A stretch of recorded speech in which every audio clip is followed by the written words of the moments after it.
T'es-tu tanné de recréer à chaque fois tes matériaux dans Unreal? Puis si je te montrais comment passer d'un seul matériel à une infinité de variations avec quelques clics, ben écoute ça, je vais te faire économiser un temps fou puis je vais t'expliquer les Master Materials et les instances. C'est parti!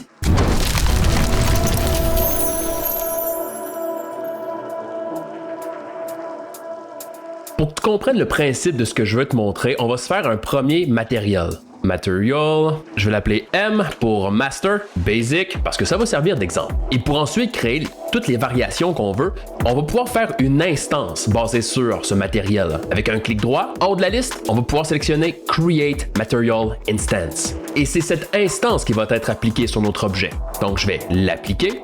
Et si on ouvre l'instance en double-cliquant, ça nous donne une nouvelle fenêtre, mais il n'y a rien encore qu'on peut faire parce qu'on devrait avoir normalement des paramètres qui nous permettent de changer la couleur, le tiling, les textures, mais on n'a rien encore de tout ça, donc on va aller les placer dans le Master Material ici, M Basic. On peut carrément double-cliquer, ce qui nous amène dans l'interface que vous connaissez très bien. Pour le matériel tout simple, je vais commencer par déterminer la couleur. Vous connaissez certainement le Texture Sample pour y placer n'importe quelle texture, mais parce qu'on travaille avec des instances, on va pouvoir utiliser ce qu'on appelle les paramètres.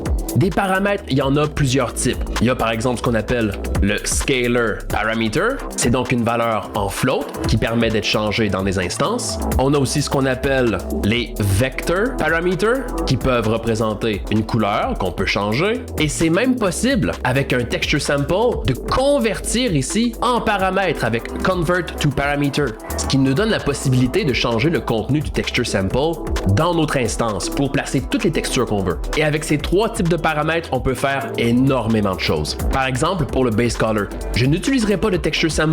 Par contre, avec un Vector Parameter, appuyez sur la touche V et cliquez. Ça va vous donner un Vector Parameter qui permet de changer la couleur. On peut le renommer, par exemple Color, lui donner une couleur de base et la brancher dans le Base Color. Le Roughness ici, on pourrait l'utiliser avec un Scalar Parameter. Appuyez sur S et cliquez dans le graphique.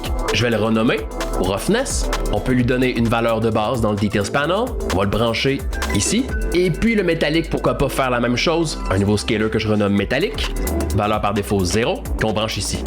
Et juste avec ça, vous allez voir, on peut faire pas mal de trucs. Appliquer et sauvegarder votre master. Et dans la vue de l'instance, vous allez retrouver les paramètres qu'on a créés tout à l'heure, soit métallique, roughness et color. Changez la couleur pour voir. Quand vous êtes satisfait, OK, et vous allez voir que dans la scène, ça s'ajuste automatiquement. Vous voulez rendre ça métallique, 1 dans le métallique, et le roughness pour changer la réflexion. J'ai une deuxième sphère pour faire un autre matériel. Je peux faire une nouvelle instance à partir toujours de M Basic, MI Material Instance, jaune gloss.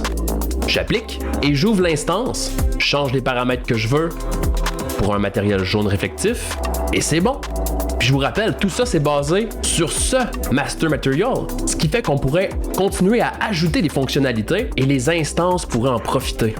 Par exemple, ajouter un Texture Sample avec un Normal Map branché dans Normal, Apply, et maintenant nos instances bénéficient du même Normal Map. Et si je voulais changer la texture de Normal par exemple pour la sphère jaune, alors je vais convertir mon Texture Sample avec un clic droit à un paramètre, Convert to Parameter.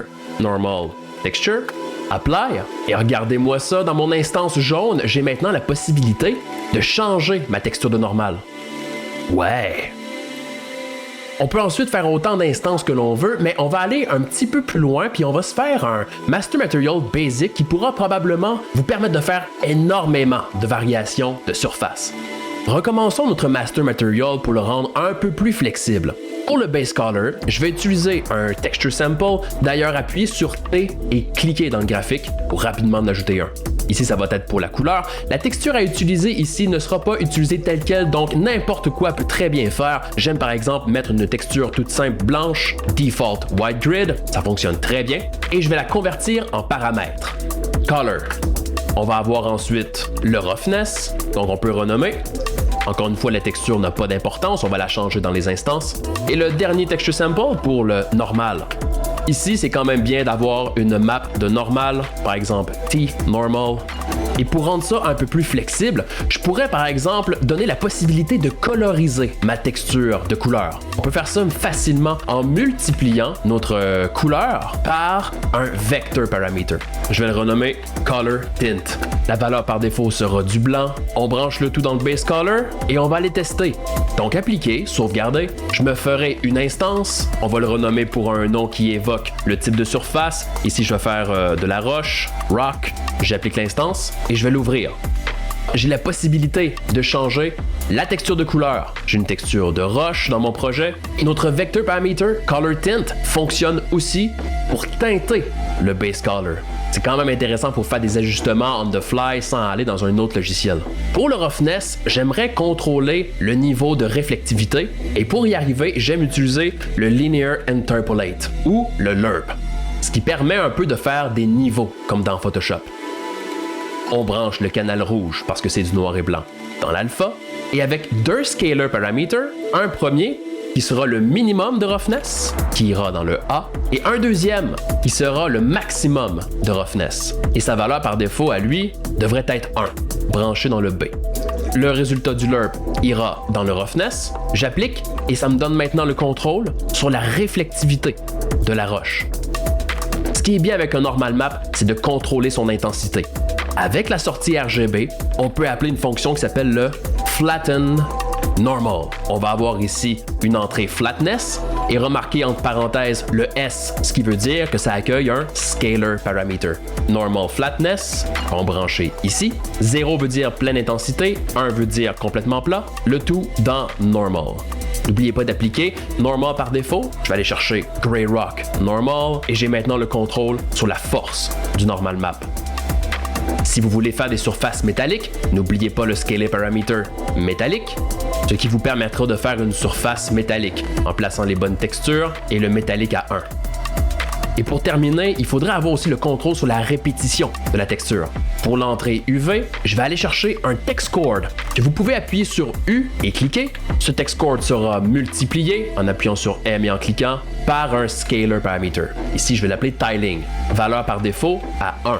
La fonction de tiling ira dans l'entrée UV de chacune des textures, c'est bien important, et nous avons maintenant la possibilité de changer la répétition de la texture comme bon nous semble pour chacun des matériaux. Donc si vous avez les textures, vous pouvez faire autant de variations de matériel que vous voulez. Et si tu as appris un truc ou deux, ben laisse un petit pouce en l'air, un petit commentaire, puis restez des noms parce qu'on va se faire d'autres vidéos puis on va explorer encore plus de contenu. Fait que sur ce, moi je vous dis à la prochaine.